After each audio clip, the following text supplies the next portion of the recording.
Welcome to Frankly Festivals, the podcast that explores the world of film events and filmmakers in an attempt to demystify each other's pressures and interests and to foster greater cooperation, understanding, and a stronger industry. I'm John Gann.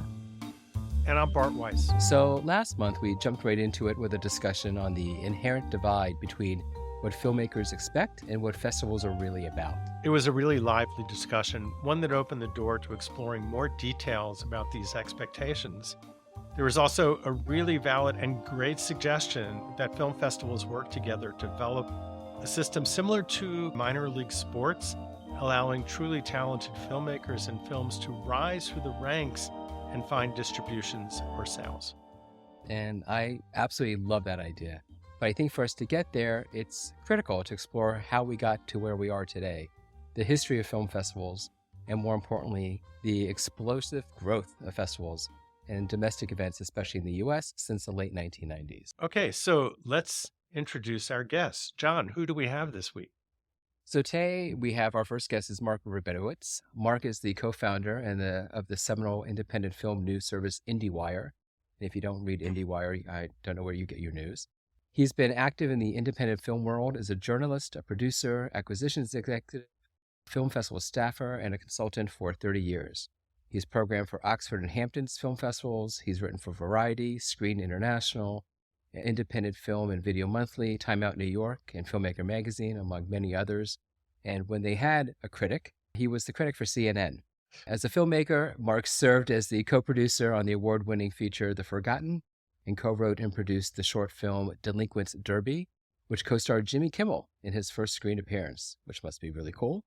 Mark serves on the Louisville Film Commission and is on the board of governors of the Speed Art Museum. Howdy.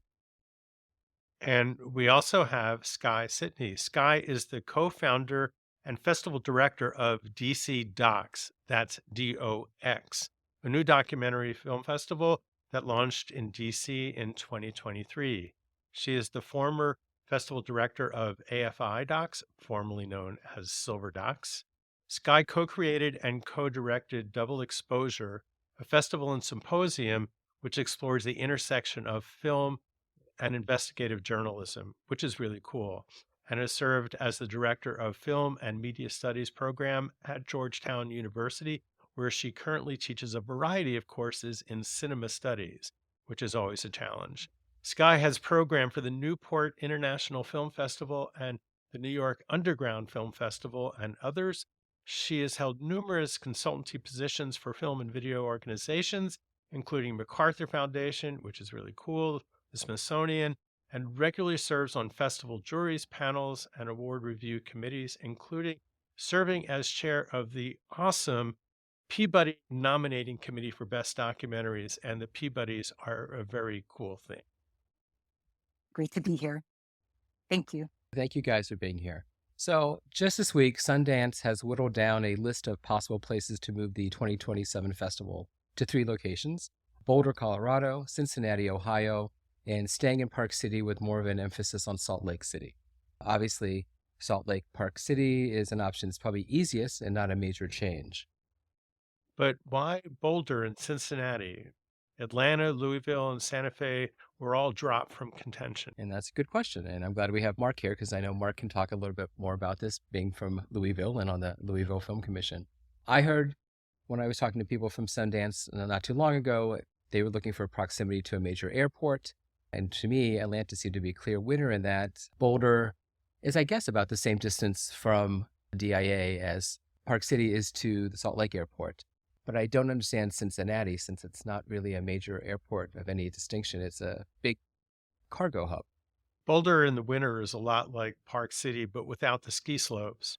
It has a cute downtown and is close to Denver to pull in audiences. Cincinnati is seeing a rebirth and has a large cluster of cinemas and theaters to support multiple screening locations. So I guess a question is for Mark. What's some of the inside scoop that you might have on this? There was a very comprehensive RFP process, request for proposal, and in it there were quite a few silos, verticals, what have you. The Sundance ethos is a really important part of it, and there was a nature component. The airport as long as you're within X number of hours from a major airport, but it's not really major. London and Paris are the two big European hubs for European filmmakers to make it to the United States. Cincinnati was a bigger airport in past because it was a Delta hub. Now it's called a Delta, I don't know, airport of interest or whatever they have the next level down is. They do have direct flights to London and Paris, but there was no one particular area of this that was more important than anything else. Louisville has the fastest growing airport in the country, and you get the benefit of landing at Muhammad Ali International Airport, which is really exciting. And we have UPS, the UPS Worldport, so that's a huge cargo hub. And it takes an email to add flights like we do for Derby. So I don't think that was really a huge problem. And from what I understand is they could envision the festival at any of those cities. And they're very busy doing the rest of this, so we're not going to get a complete postmortem for a while. Interesting. It's always interesting to see who's going to win this bid. Either way, I doubt it highly that a location shift is going to have any real impact on filmmakers. Sundance will be Sundance wherever it decides to hang its hat. That said, getting into Sundance is still going to be almost impossible for most filmmakers if you're not part of a fellowship or a lab or viable for major sales. That's just what Sundance is. Harsh. But as someone who goes to Sundance, I would love it to be in a warmer place where I'm not going to break an ankle. I was going to say it's going to be bigger, no matter where it goes. I mean, I can't say it's going to be, but the nature of Boulder's bigger than Park City. Cincinnati and Salt Lake are clearly larger areas. So there's a financial commit part of this for Sundance in terms of being able to be more of a public festival. And again, this is not inside information, but this is the sort of an idea of what could happen, being able to be have more access to the. So, Mark, you're saying that aside from just changing perhaps the weather or the airport, that you see this as making the festival not exclusive to a certain community, but more available to a broader sense of the public. Is that what you're saying? Certainly geographically, vast majority of the public buying tickets to Sundance that are non-industry were from Utah, like 80% or something. There's a bunch of public surveys out there. So if they do choose Salt Lake, first of all, yeah, location-wise, it's pretty much the same, but they're going to be a lot less expensive places for people to stay. So people might actually fly in. And as far as Cincinnati and Louisville goes, Louisville is within a day's drive of 75% of the population of the United States. And Cincinnati is only 100 miles up the road, so it's pretty much the same. So there will be people that will be able to drive from Nashville, Detroit, Chicago, St. Louis for a weekend, some of those places even just for a day, if they wanted to, and see some films. Of course, that depends on how many more screenings Sundance wants to do it, but there's that option there.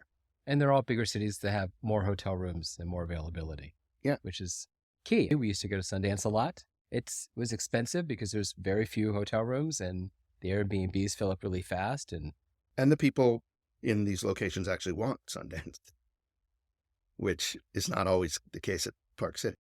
All great points. And I know we could discuss Sundance for an entire show, and we might in the future, but today we have something much more important to talk about. And that is the history of film festivals and how we got to where we are today. Bart, I'm going to have you kick it off. So I'm going to kick it off with a kind of ancient history of film festivals. So before there were film festivals, there were film societies where people would just gather and watch films, make films like 60 millimeter films, like films. And oftentimes there were documentaries or experimental films or things that were not necessarily shown in theaters. The first actual film festival was in Monaco in 1898, which is not long after film was invented. The first recurring film festival was the Venice Film Festival in 1935, which was an outgrowth of the Venice Biennale, and it was very much supported by Mussolini to promote Italy, which sort of begins this sense of a town or a country creating a festival to promote itself, right? And that sort of happens a lot as the history moves forward. So in the festival there, when Grand Illusion did not win a prize, the French delegation got pissed off and left and started the Cannes Film Festival. And both Venice and Cannes stopped during World War II, which I think is interesting. Then in 1963 in New York City, we have the New York Film Festival starting at at Lincoln Center. And that's been a very important festival. And I really loved going there when I lived in New York. In 1976, what is now known as the Toronto Film Festival started, and it was then called, as we just talked about, the Festival of Festivals, meaning that it showed work that played at other festivals. It was very much the idea that Jeff Marslet was talking about in our last episode. And if you've not listened, go back and listen to that because it was a great discussion. In 1978, the United States Film Festival was started by the Utah Film Commission, which later then became the Sundance Film Festival. In 1987, in Austin, Texas, South by Southwest Music Festival started, which got a lot of money and a lot of people going down to Austin. And in 1994, South by Southwest Film Festival started. And I was there at that very first one, which was great. And we'll talk about what separates them and makes them unique. And then Tribeca, after 9/11, started to try to help build New York City back. And Robert De Niro was one of the founders. So that's a brief look at this sense of how we got to this moment. So, what were some of the original intentions for these events? I know, obviously, that the very first ones was just to get films out there, but what has been the intention of these other events? It's funny, I have taught a course on film festival histories at Georgetown, and we talk a lot about this early period. In fact, I learned something, Bart, from you. I didn't realize that there had been this first festival 3 years into the life of cinema. Cinema was created in 1895, so the fact that there was this event 3 years later is extraordinary. But the origins really are about pushing forward a national cinema and highlighting a national identity. That's certainly what Mussolini's intention was. And as Bart said, when Grand Illusion wasn't selected because Mussolini insisted Yes. that a Leni Riefenstahl film that was not, Olympiad. Olympiad was not put forward by the jury, but he insisted that that get the award. That was just a breach too far. So I think what's interesting, and almost piggybacking on the conversation we were just having about Sundance, is that the origins of festivals have been deeply connected to their geography and to a sense of place. In the earliest days, actually, other countries had to put forward a film representing their country to be part of the lineup, much like the way the Academy Award still works today when it comes to international feature. It is countries that decide which film will be representing their country, not members of the Academy in those countries necessarily. And there's only one film from those countries that's represented. So in many ways, that's still functioning, I think, in a similar vein to the early formation of cinema. And and I'll just say one last thing. In these early days, we're in a moment where there's scarcity around opportunities for audiences to engage with film. Yeah. And the role of these festivals is to bring forward this work. Today, we have a completely different challenge, which is we're operating in a period of tremendous over consumption and access. And now it's really finding a way to shine a light through curation, which is both an opportunity and has tremendous complications in terms of gatekeeping and perspective and all that. Yeah. But now the challenge is how do we bring some clarity and opportunities to this extraordinary volume of content and shine a light on it rather than creating a singular opportunity for content that could not be seen otherwise. And I think there's this also the sense it's intuitively obvious, but really needs to be said that when these early festivals were about trying to explore the art as well as trying to get a sense of nationalism out there, but this separation between commerce and art and the part of the intent was to really highlight the aesthetic principles and how film is moving forward. And I think that's a battle that's going on between art and commerce and festivals to this day. But I Absolutely. think that's one of the things that separates it from just going to a movie theater. The fact that the first festival became part of the Venice Biennale is exactly that. That there was Mussolini wanted to make it clear that cinema deserved a place on the same stage as sculpture and dance and painting, and that it was indeed an art form. And very similar the New York Film Festival's existence in the Lincoln Center Film Society and Yes. film festivals that are part of MoMA are carrying on that tradition of recognizing it as an art form. As a brief aside, every time anybody says Mussolini, I immediately think of Alexei Sayle's portrayal of him. I can't not see Alexei Sayle as Mussolini. So We don't have a film office in the United States. We can't do co-productions. You could do a Kentucky-Iceland co-production because states have film offices, but they often don't have money. They only have incentives, et cetera, et cetera. It's difficult for us to play in certain ways on the international scale, and that affects our festivals as well, because even though money in other countries is diminishing from what it used to be, they still get government funding, a lot of the larger and even some of the smaller ones, whereas festivals in the United States struggle. And when you look at just ways to watch films and access to films, it's one thing. So yeah, we are in a golden age of access, but I will maintain that film is unique in that it is something that is quite different when engaged with an audience than it is on your own. You can have a much more visceral, moving experience in a theater with other people in it than you will at home.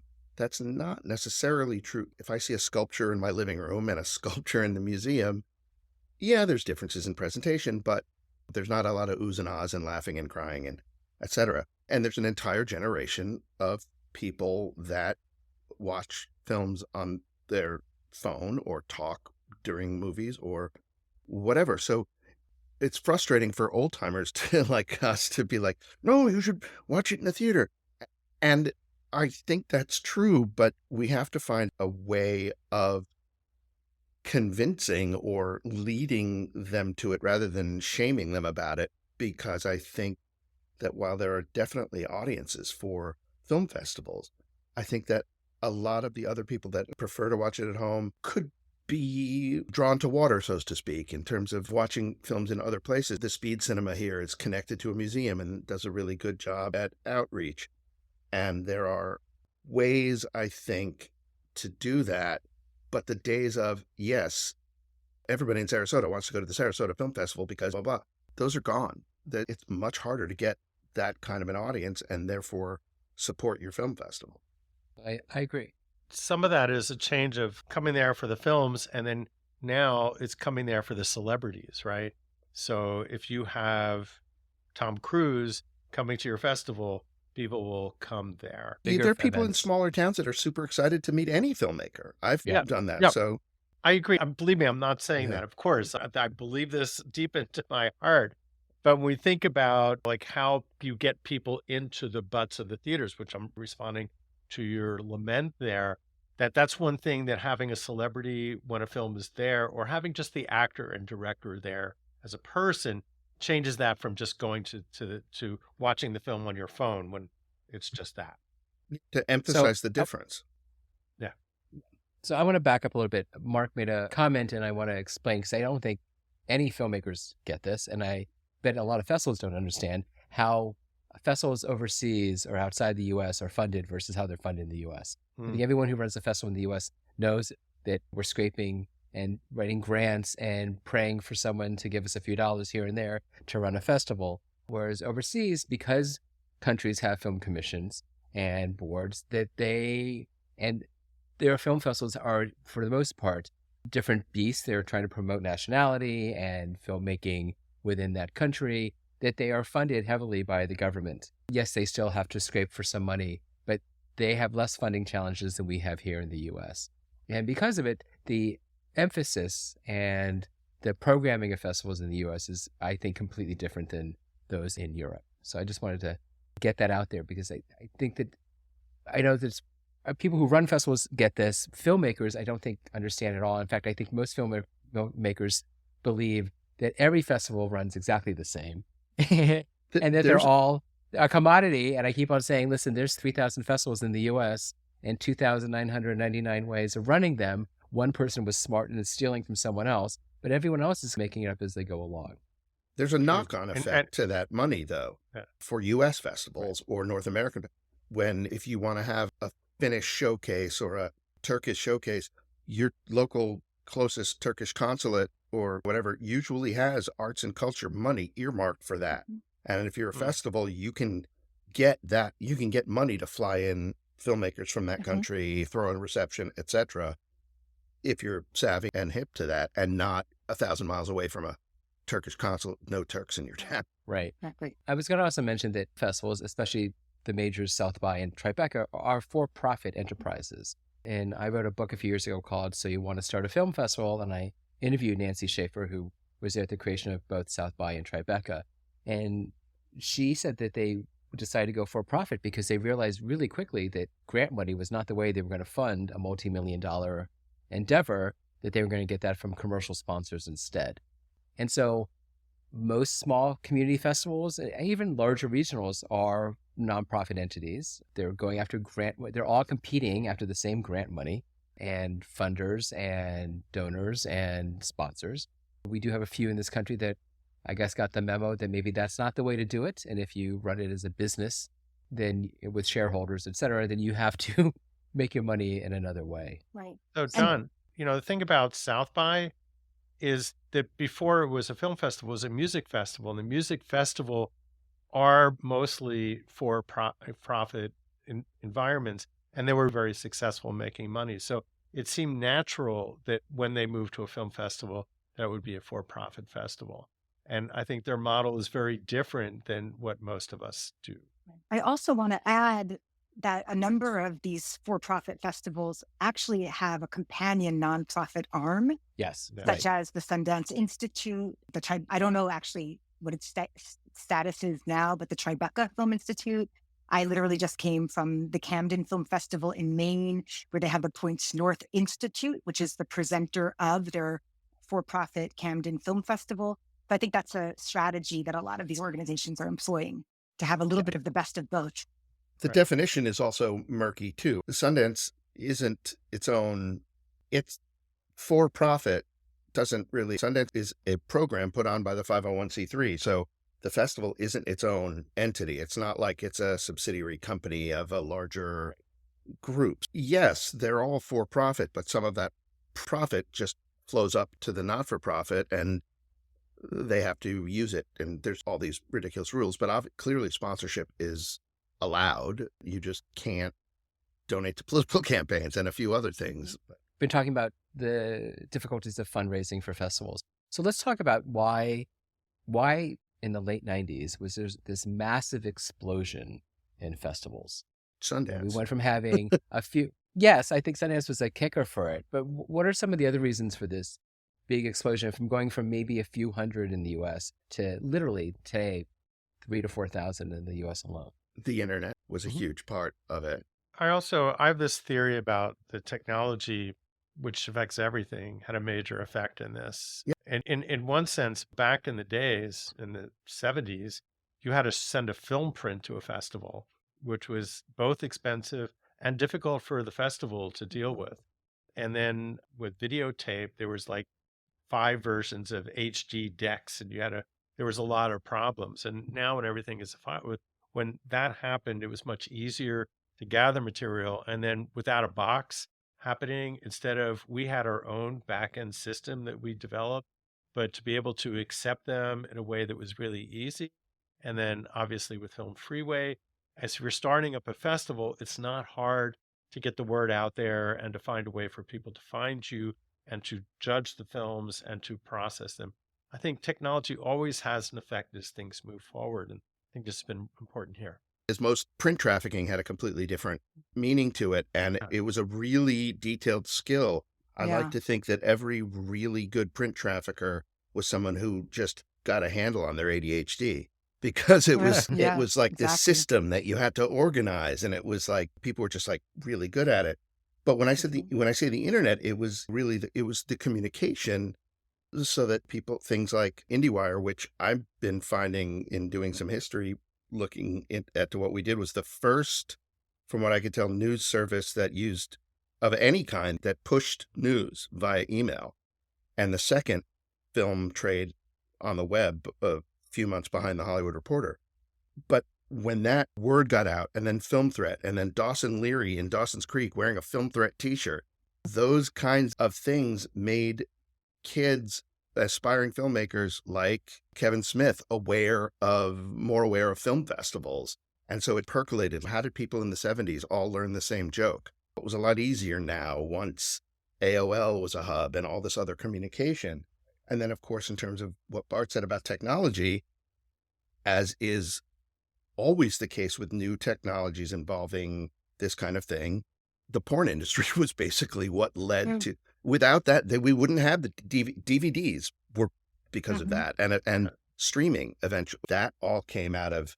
It was really odd. The word of mouth. So, Mark, you have to say it's both religious broadcasters and pornographers. Yes, that's true.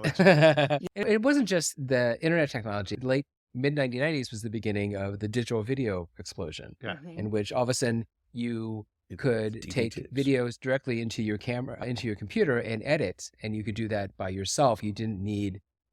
When I went into a film program, we were using 16 millimeter, and then a year later, everything was digital.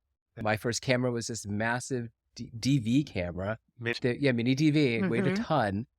But it worked. It put me on the same level as people I knew that had big, expensive 16 millimeter cameras. And that made a huge difference. And then, of course, that whittled down to big cameras to little small cameras you held in your hand. And then now your phone. I've seen incredible features done on phones now. My book.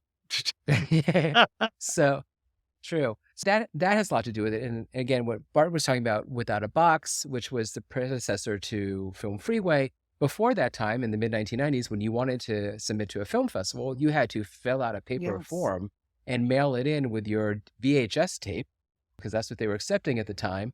And how many VHS tapes did you have? Because they were expensive. And then if you were accepted again, you would have to send them most likely your 16 millimeter print or something which you had even fewer of.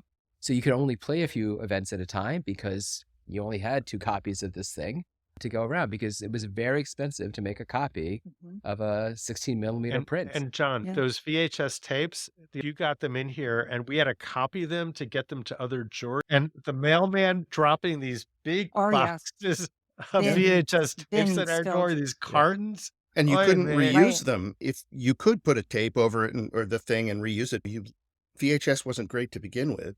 So if you're reusing them, you're losing a generation. So filmmakers were spending a tremendous amount of money on that kind of stuff. And God knows about the landfills. I don't even want to think about that. Yeah. PAL decks, if they were not coming from the U.S. And all of it, right? Right. Yeah. And then, of course, after VHS came the DVD, which made it slightly better. At least it was a smaller thing to ship, but it still was a lot. Yeah. I remember when I was running DC Shorts, we would have 800 DVDs come in. And we would have to barcode them and catalog them and know exactly where they were at all times. We had to build our own library system. So we knew who had what when. Moving to online screeners was just like, whoosh, a huge reckoning that, wow, I can make this so much easier. And everyone's seeing the same quality of work because they're all watching the same link.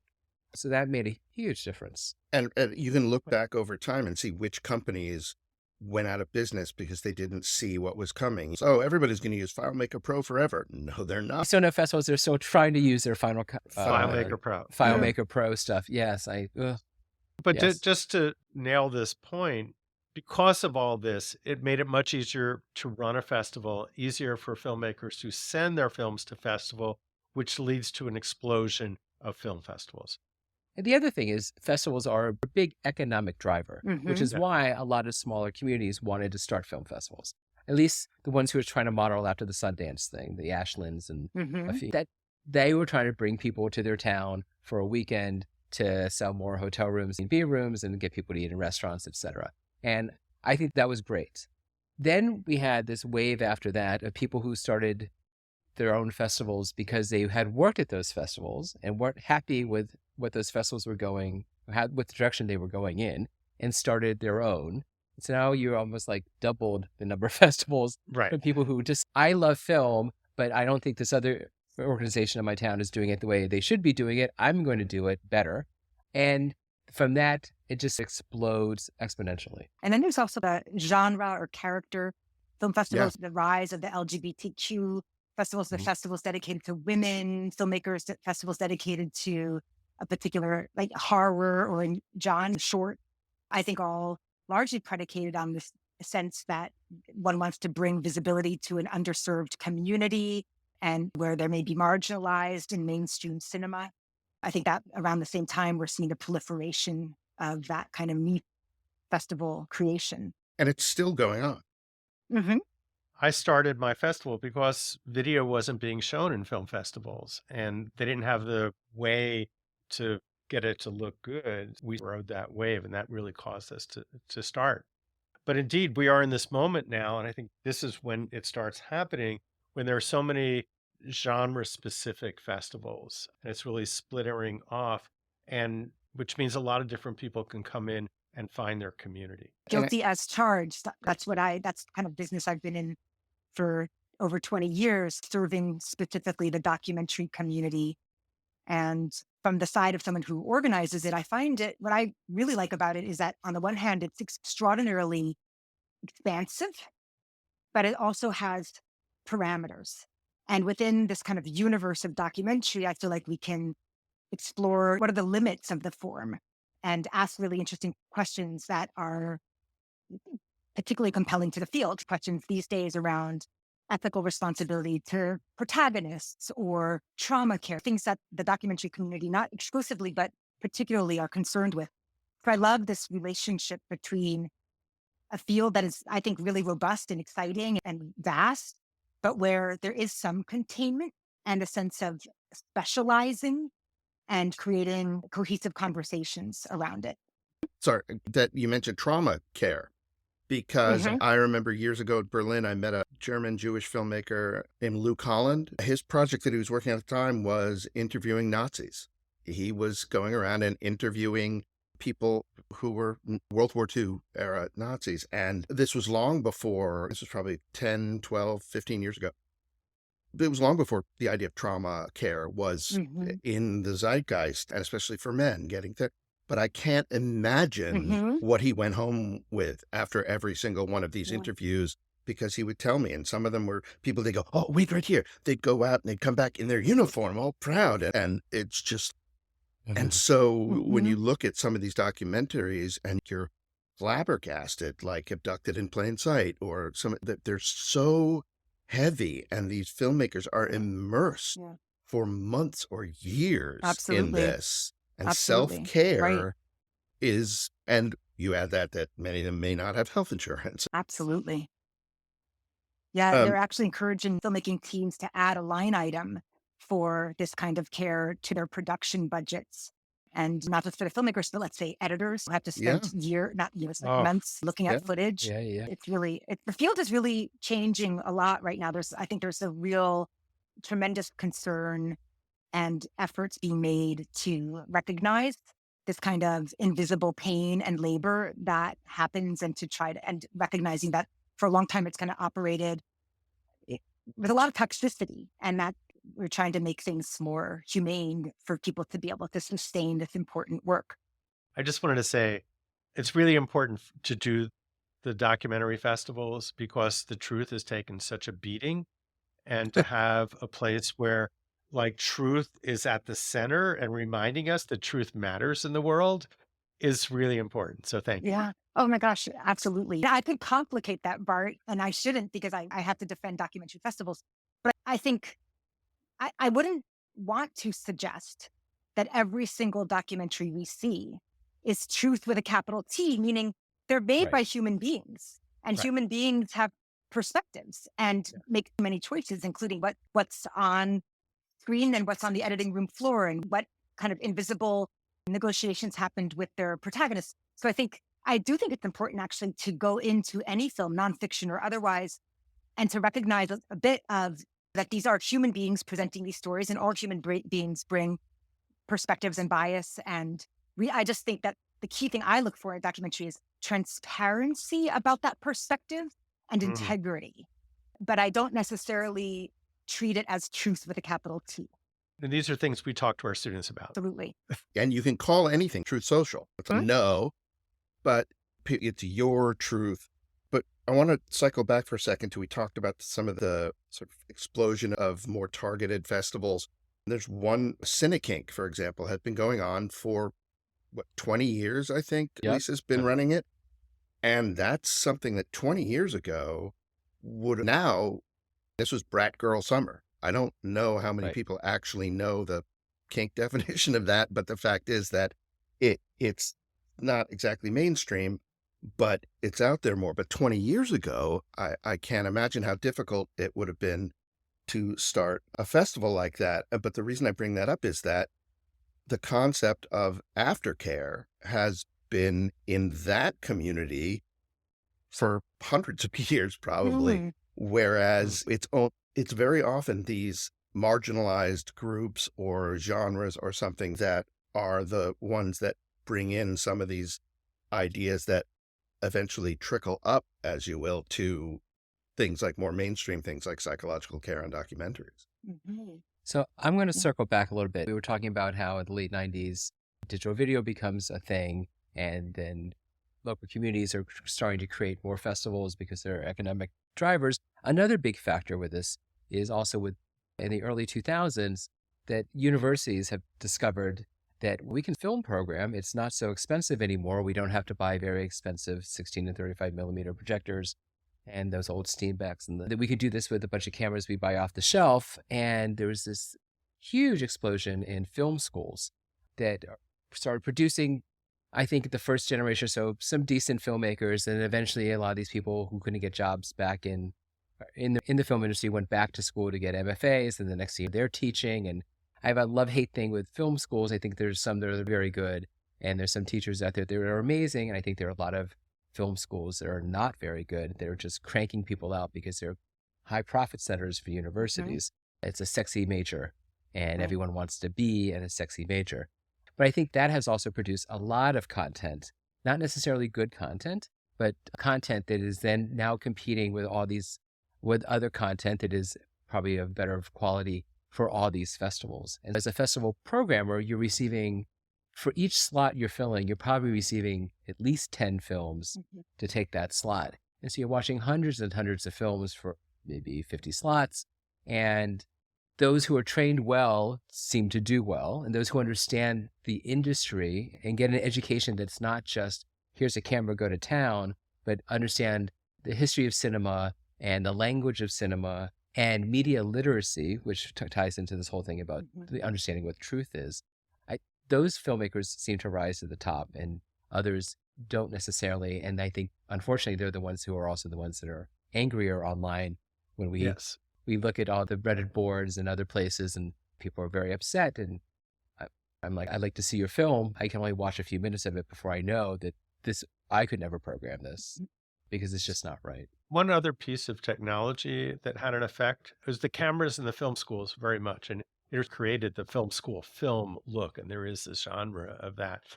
But also inexpensive nonlinear editing systems Yep. really made the post-production process a lot easier and easier for people to finish films that look good and have a color correction to them. And that just was not possible 20 years ago. Yes, you have these established film programs at places like NYU or USC, but when New York Film Academy came along and was an independent film program, and yes, we'll not get too deeply into the issues that guy had.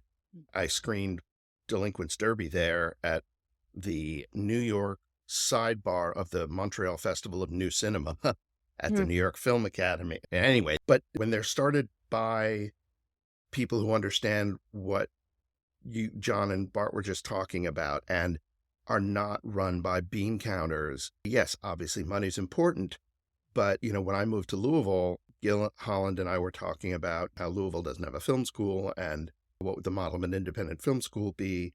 And we toyed with curricula and things like you don't get to pick up a camera in your first year if you're going to do a multi-year program. A first semester otherwise, you have to actually watch movies. Mhm. And one thing I tell any group of students that I'm ever talking to, formally or socially, is learn how to edit, because you'll never be out of work. It's one of the things that I most regret, is that I never learned how to edit, so I couldn't just go and edit some freelance commercials or whatever. Those things are not often taught. So I see these people come out of these film schools that don't know what they're doing. Yeah. And as a Right. programmer, you're just, oh, you went to blah, blah, blah, blah film school. And I'm like, how did you graduate with this thing? And something I learned from working at the Hamptons with Raj Roy, he had a thing where he said, look, if you're in my screening committee, anything you give a 10 to or anything you give a 1 to, I'm going to have to watch, because I Right. can't believe that if something's so terrible to you, I just have to see it. Mhm. And I also have to watch, because there's no way that it's a 10. There Right, aren't right. any. There's no point in that. And at Oxford, I programmed films that my screeners hated. And I'm like, we have to get screeners with a bigger worldview and not Right, necessarily absolutely. Mississippi locals who, Right. nice people, but Believe Yeah. believe me, that is a big problem with the locals who don't have a sophistication. Point of a disclaimer. I actually went to New York Film Academy for a program that was for adults only who worked during the day, and it was like every night and all weekend for 6 months. I loved it. And actually, teacher I had there, is still with NIFA in Los Angeles, and she does nothing but work with students now on film festivals and strategies and understanding festivals. And It's I'm like so cricket. Right. happy that she's Sure. cricket. Yeah. yeah, I I love love cricket. that she's doing that. That's nice. Oh, she's amazing. Yeah. She actually gave me one of the best pieces of advice I ever had in my life. But anyway, Which I is stopped thinking. I made a film and I thought it was great, and she thought it was, and then I made a film that I thought was junk, and she thought it was brilliant. And it's because the brilliant film I didn't really think about. I just did, and my subconscious and my creativity just flowed from that, as opposed to the film I overthought was overwrought because I thought about it too much. So I stopped thinking sometime in That's interesting. 1998. I mean, so there is good film education. As There somebody who is. has taught filmmaking for 30 years, there are people that do it well, and there are good student filmmakers. But Yes. yeah. And then New York Um, Film Academy in Los Angeles was a completely different beast. And the one in New Yes. York, and it's a different place now than it was 10, 15 years ago with Mr. Gropey Hands or whatever you wanted to call him. I Yes. wanted to just go back for a second to when we talked about many people making films. It's easier now than ever to make films. The technology is there at one's fingertips. And presumably, even if one can make a film, it may not be very good. But actually, I find, and I wouldn't be surprised if anyone here who's deep in programming also finds, that the hardest films to deal with are the ones that are serviceable. They're good. They're Yeah. fine. They're competent. In fact, the majority of films that I see are, if you're grading something on a scale of 1 to 10, a 6. And unfortunately, I love the films that are awful or brilliant because it's so clear. It's so very clear what to do. Although I agree with you that anything that kind of is edging on those parameters should be viewed by other people to see Yep. what the consensus is. And those can sometimes be the most interesting films. In fact, I've had films that have been beloved and despised that have won audience awards and jury prizes at festivals. Yep. But I do think that the vast majority of films that most festivals get are, quite frankly, in this Meh. solid middle, the map. They're Yeah. good, they're programmable, and it takes a long time to begin to articulate what it is that's not quite working, because on paper, everything seems to be there. But the beautiful thing is that when those films come along that draw you in and engage you the entire time, you kind of want to scream from the mountaintops, it's very validating. You are reminded of, you'll know it when you see it. You can't help it. They are clear. But most films are, I would agree with you. The subset of that are the ones that are like that. They're competent, but you can see where the mistake happened that moved it from a 7 or an 8 down to a 5 or a 6. And you're like, oh, that choice was just right Yeah. there. That's very true. That is very true. Right. Is And that too? unfortunately, for a lot of people, it's just timing. They overplayed their topic or they underplayed it. Mhm. But you're right. The difference between a 6 and an 8 is usually something that is completely unique and something that it's a spark in the film. You're like, Yeah. whoa, this is why I need to show it to people as opposed That's right. to this other one. Yeah. I think the other problem with so many filmmakers and so many films coming in is I feel like we see the same 5 films every year. Someone has an idea for a documentary topic and 6 other people are making the same movie.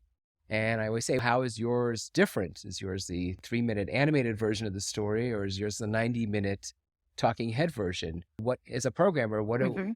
what can I fit into a Mhm. screening that makes sense for my audience? Absolutely. It's amazing that you Yeah, use the absolutely. 3-minute one example, because for a while I was working with that Morgan Spurlock and co-created company that was called Cinelon. Hmm. And we had Ross Kaufman and Jessica Yu and all these people. Their mandate was 3-minute documentaries. And Mm, everybody was like, oh, come on, you can't tell a story.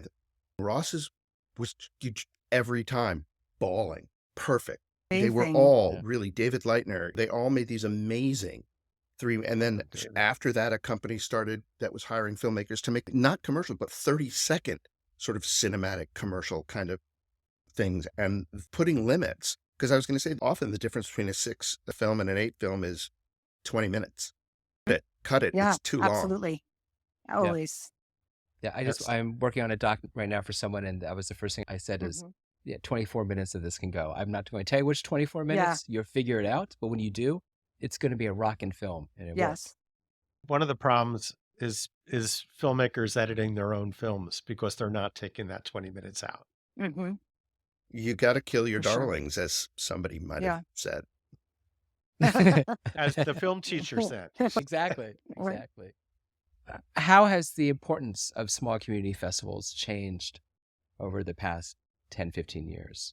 Can you give us some examples of what makes a small community festival as opposed to a larger regional festival, et cetera?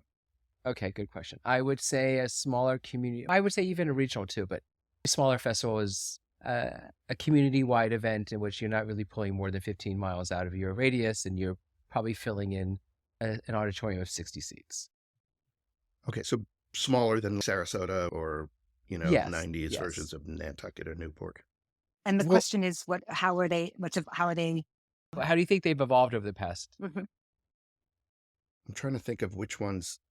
They don't often fly in journalists. I know, No. maybe it's not that relevant of a question. Relevant I of know a it's question, that's why I'm relevant. just I'm asking. not sure how much that I can, how much can we speak to actual experience with those festivals?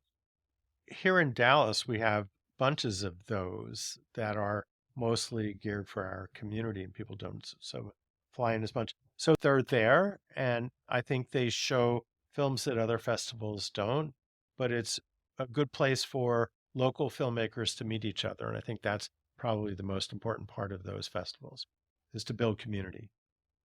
Right, it's the important part of all festivals. I mean, Mhm. Absolutely. if you can't attend a festival, you're giving up a huge opportunity. Yeah. Very important. When there were times when I was going 6 months of the year to these festivals, and you'd follow along, and just like the business people at the major festivals, you'd see the same filmmakers and Mhm. you'd hear them start talking about movies together. And then that was very much the mumblecore thing. Yeah. They would meet at festivals, they would talk. And then the next year, those two people were working on a film together that they started talking about. So what is the future of festivals now? It's since lockdown, it changed tremendously.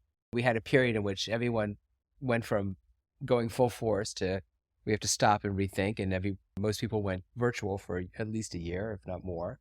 And now they're coming back online, and is some are coming back as hybrid, which I really love, and some are coming back as in person only.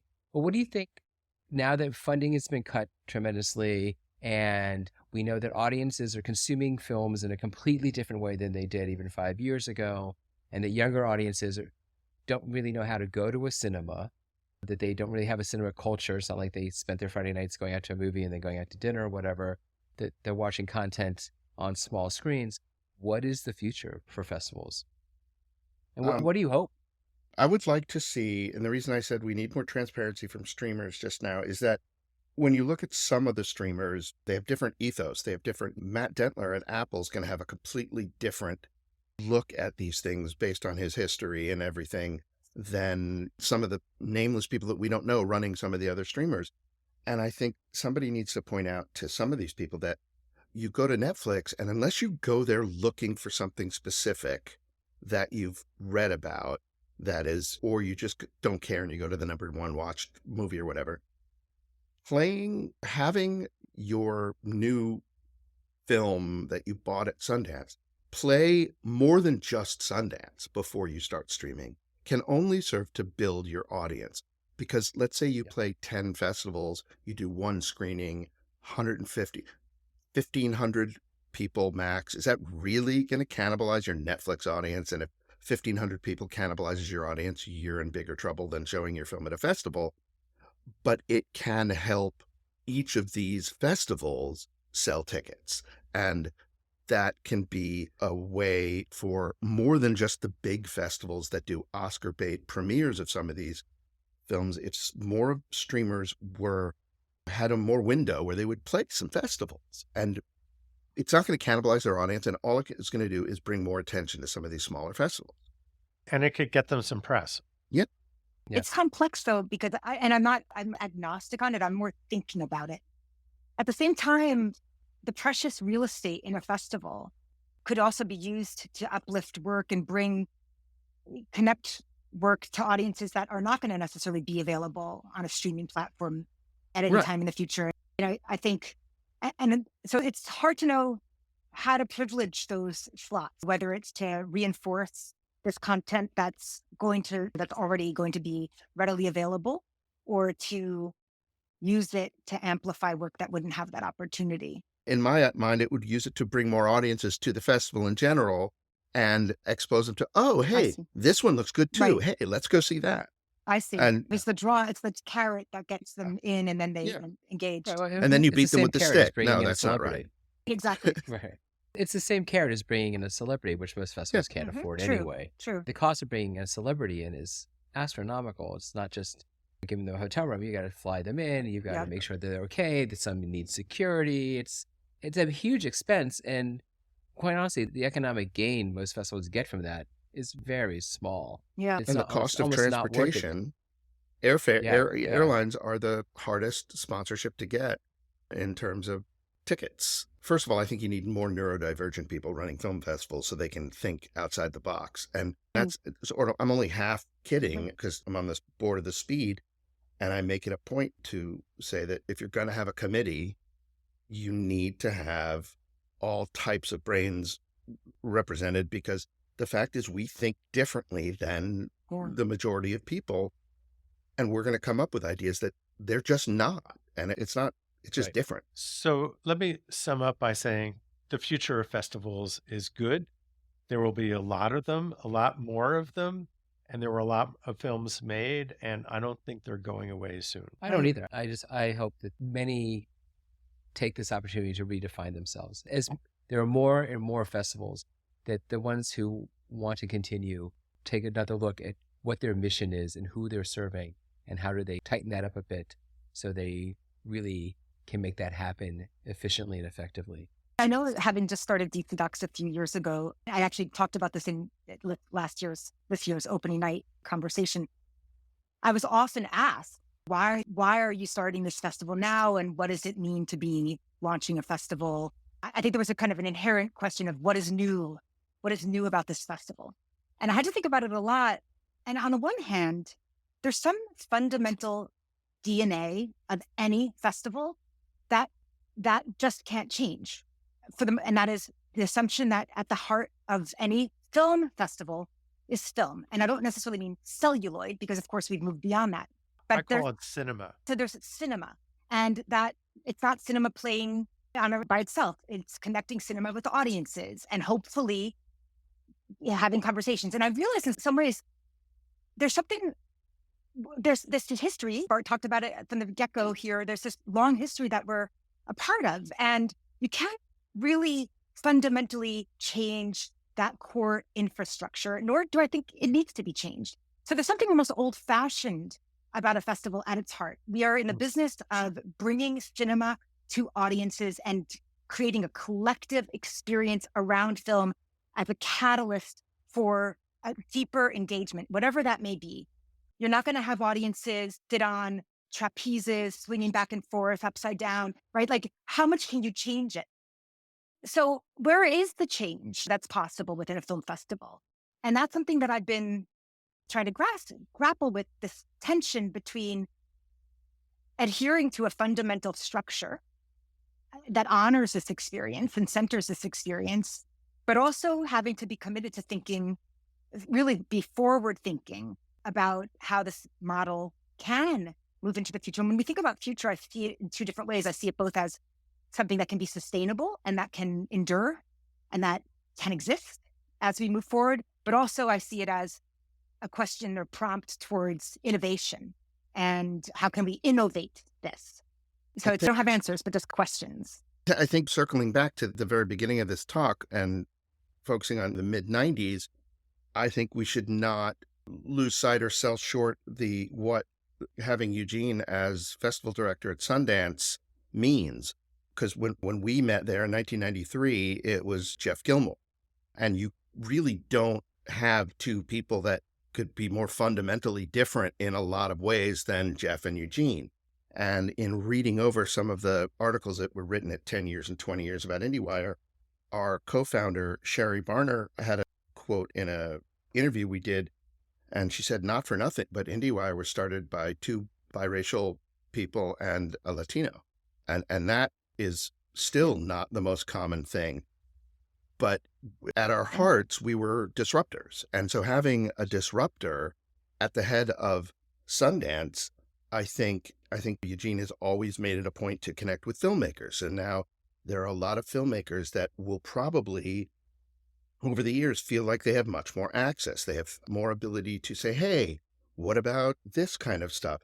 And I think Eugene, in and of himself and what they're doing with Sundance is that they are more engaging with these cities and with saying, hey, look, maybe we didn't pick you to be that, but that doesn't mean that our relationship is over. There were obviously a lot of things that they really loved about all 6 of these cities. Maybe there's a way for us to work with you in the future. They did this pop-up in Chicago. They have labs all over the world. They haven't had a brick and mortar office since COVID. They have satellite offices, which are, I assume, people's houses and co-working spaces, but they don't have an office in LA.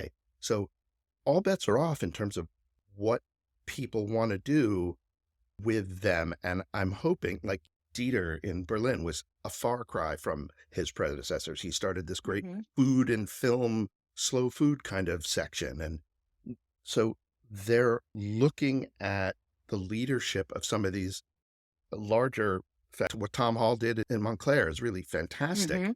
Picking this organization that was okay, 6-screen cinema, blah, blah, blah. There are thinking about, hey, don't, the way IndieWire started was a Busby Berkeley musical. It was, hey, I've got some office space. I've got a computer. Let's start a daily. Nobody told us not to, or we couldn't do it. And actually, quite a few people did. And we were like, okay, we're going to do it anyway. That is, I think, more of a possibility now, certainly, than it was in the 90s, because they're being forced to reinvent themselves in some way, economically and otherwise. Well, Mark, that was really fascinating. And all of these festivals are often based around a personality, as you were talking about, and a matter of taste. And I think this is, as we look back in that sense of history of festivals, it's like instead of having commerce at its core, it's somebody with a point of view that is willing to put things together and present it to a community that is what will keep the film festival going into the future. We made it a point when watching a movie early on, the rule was if you hated a film just because it wasn't very good, most of the stuff we were seeing was first, second time directors or whatever, we just didn't write about it. We didn't, if there was a film that was problematic, politically, socially, something like that, we point that out.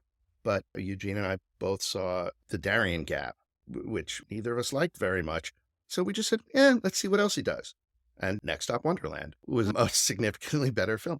I feel like that kind of ethos, IndieWire is IndieWire. It's nothing like what it used to be, and that's fine. It's a baby of which I no longer have any custody.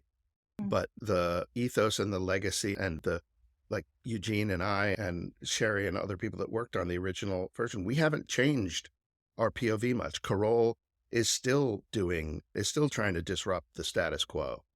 And we all came out of that era. Sky and Mark, thank you so much for this discussion. It's fantastic. You guys offer so much insight and information. I really I cannot thank you enough. If you want to stay on for our next segment and answer some questions for some filmmakers, we'd love to have your opinions Sure. because Absolutely. filmmakers need to hear from people who know what they're doing in this field. Sure. Sounds great. All right. You want to start off? Sure. So our last section is we answer questions we find on Reddit from filmmakers and festival people about festivals so we can answer them for you. And it saves me a lot of typing. So here we go with some that I picked off from this week. The first one was, does anyone know if a major film festival notifies you if you are accepted before the notification date? And the answer is yes, many do try to let you know ahead of time, because if you say no, or there's a problem or a conflict, or you are saving your premiere status for someone else, they want to offer that to someone else before they reject them. That said, I know of plenty of films that were rejected and then re-invited back in because a slot opened up. But yes, most festivals, or many festivals, I should say, will notify you before that time. There's also rolling notifications. Some festivals will post this in their rules that they notify people as they're programming along, that they know when they see something, they're definitely going to program it. Know that if you are applying to a festival that has rolling notifications, you should get your film in early rather than late, because the minds have already been made up by the time you get your film there 2 days before the deadline. And also, as programmers, we have less patience near the end because you're watching a lot more things. In the early days time, you just have more time for the film. And your film just has to be better. If we've got 5 of our 8 slots film, you have to be that much better. So get it in. Yeah, I agree. A deadline is the absolute worst time to send something in. Mhm. You should be planning, when you're planning your festival schedule, looking at when the submission's open, and that's when you should be sending your stuff in. First, it's cheaper, usually. Very And clear. secondly, fresh eyes make a Mhm. huge difference. Absolutely. Okay, next question. I have a queer film, and so far finding it hard to get into festivals that are not queer specific, even though our film is doing really well in that realm. Is this common? And do you have experience to perhaps a more positive outlook on this? So I'm going to give a personal example here. One of my first films was a short called Cyber Slut. It's online somewhere, you can find it. And it was about a guy finding sex on the internet. And at the time it was very racy. It was 2000 and that wasn't really talked about. Anyway, it played about 20 LGBTQIA festivals around the world. It did really well. But the buzz from that, it was heard from other festivals. And then I started playing general festivals. First, some smaller community festivals, and then some larger regionals. And then it's built up to the point where after a year, I was done traveling and done with the film anyway. But you have to build your buzz. And so if you get into a festival, even an LGBTQ festival, you should be telling other festivals that you've gotten into them, just so they know what your trajectory is. If you win an award, you definitely need to get that out to people, whether you're sending out an email to everyone, your supporters, etc., or you're just sending it out to programmers at festivals you haven't heard from yet. That said, to target, if you want to play general festivals that don't necessarily have an LGBTQIA focus, maybe start looking at towns and communities that have a large queer community already there, because they're more likely to be able to connect with that audience and bring them into a general festival. Or a queer programmer. Or a queer programmer is always a good one too. Yep. And I know that Film Festival Alliance has a subset of programmers that are identified as queer, and they talk to one another. And check And the in other with thing them, is to because I start- didn't identify as queer until a few years ago. So things changed. Right. Yeah. And then the last thing I have, I know Bart's going to talk about genre festivals, but look at the themes of your film and how do they relate to general audiences or larger audiences. And maybe that's what you should be focusing on, and not necessarily the queer aspect of the film, especially if the only part that's really queer about your film is that the characters just happen to be LGBTQ. So if you have other themes, that's what I would play That's out. right. And my only point in genre-specific festival is it's the same idea about what we were just talking about is the same for any genre you have. If you have a horror film and all you're doing is playing horror festivals, like it's the same playbook. Once you win, start making everybody know, and it's the same process. That's really all. And I would add, spend a little time looking at previous editions of festivals that you're applying to. and see if there's a festival that's been around 10 years and they've played one film that's even remotely queer, it might tell you something. And Mark, that is a very important point in general. Before you send a film to a festival, you should see what they've shown in the last few years. And does your film seem like something they would program? And ask around on forums like Reddit and such. There may or may not be a film festival in my town that may or may not have not great things said about it. Which kind of leads into the next question. I want to be a screener for a film festival. I have a decent film background, and I'm looking for a mid-level quality festival to apply to be a screener. What should I do? Not So- expect to be. Many festivals host screener opportunities, and even they can be aggregated on things like Idealist or Indeed. I've seen many postings for this, but also if there are festivals in one's own backyard, that might create an advantage for their opportunity. But they will have to demonstrate some qualifications to do this, I whether agree. it's having studied at film school or having made a film themselves or having any kind of professional experience that allows a festival to have confidence in their point of view. I would say even ask if can I watch one of the films that's being considered, and I will give you my input to see if I fit in with what you're looking Absolutely. for. So Many festivals will actually require that, a kind of opportunity, a test case, so to speak.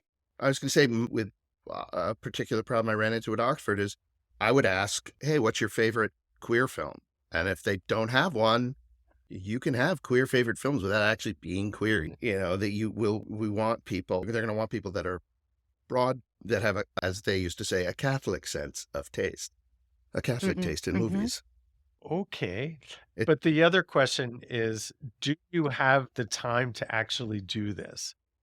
Because people would think, oh, I got 3 hours, I could knock that out. But it's a major time commitment. Yes. And when you're talking to the festival saying, I know it's a time commitment, I am dedicated to spending the time to watch them at your deadline. we used to have a system at DC Shores. We would need close to 60 or 70 first round screeners. And we would tell them you will be assigned a maximum of 30 hours worth of film or whatever it was. And people go, oh, that's easy. And I'm like, no, it's easy if you actually follow the instructions and you spread that out over 4 months.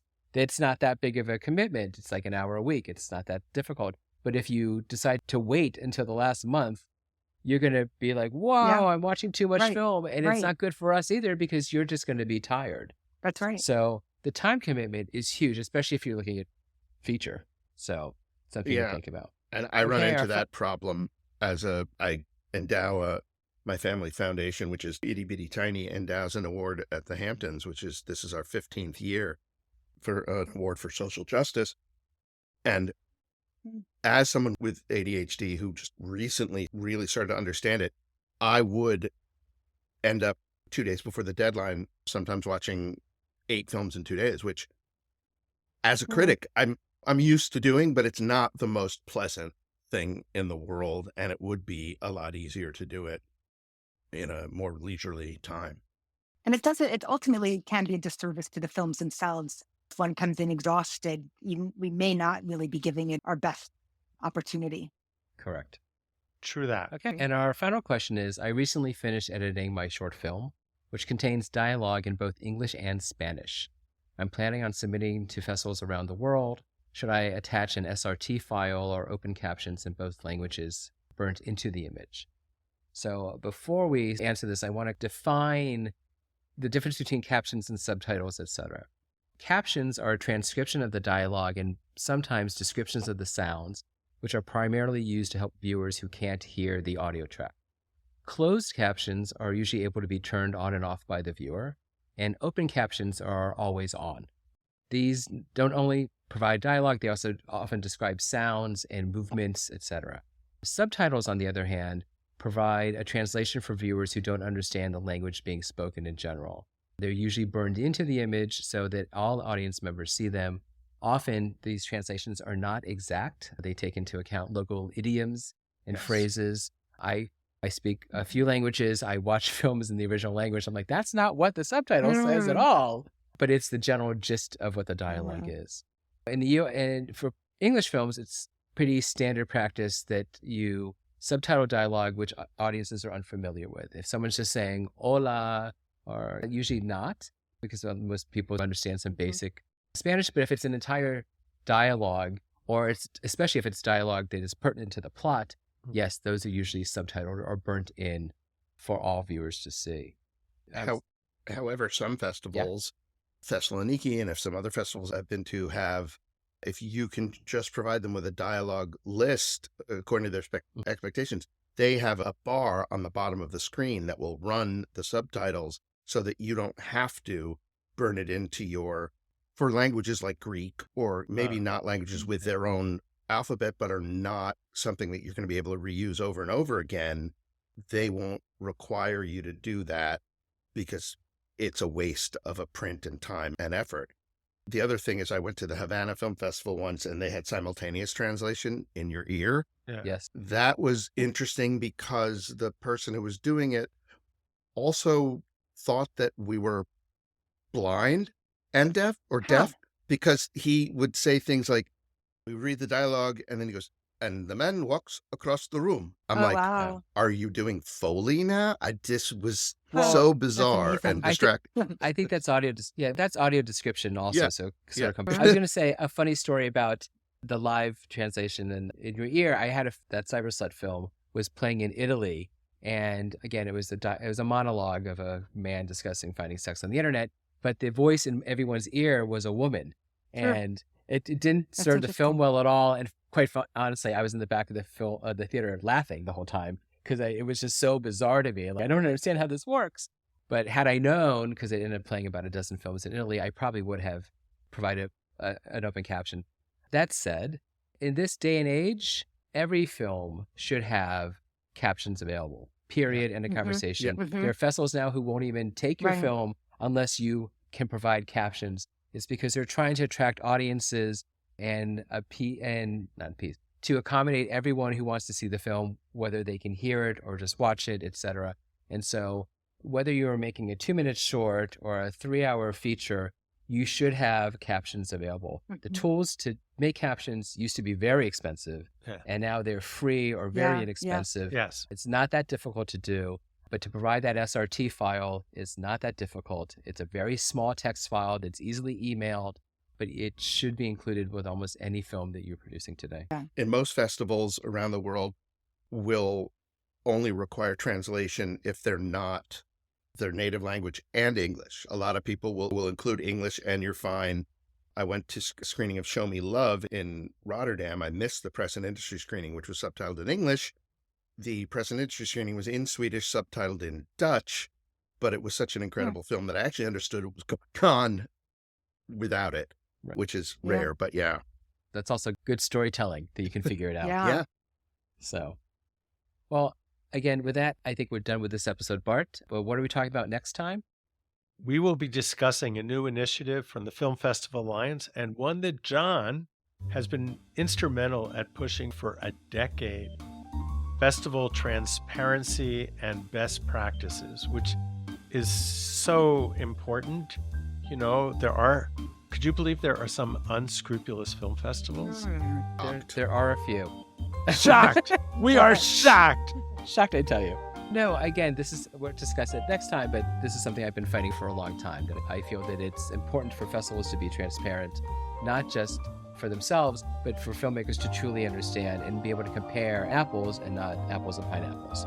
Unless you're at Cinekink, in which pineapples play a part if they're upside down. That is correct. That is correct. Oh, God bless Lisa. I love that. A huge thank to our super guests, Sky Sidney and Mark Rabinowitz. You guys have been absolutely incredible. And a big thank you to our producer, Carrie Sheehan. She's absolutely incredible. Remember to subscribe to Frankly Festivals at franklyfestivals.com or on substack.com or wherever you listen to your favorite podcasts. We are, I think, on 9 different services now, which is great. Also, remember to send us your questions to answer at the end of every show at franklyfestivals.com, or just leave it on Reddit, and if it's really good, we will scrape it from there anyway. And of course, a huge thanks to you for listening and contributing to this podcast. I will leave you with these wise words. There is a festival for every film, but every film is not for every festival. And with Words to live by. Thank you. With that, thank you very much.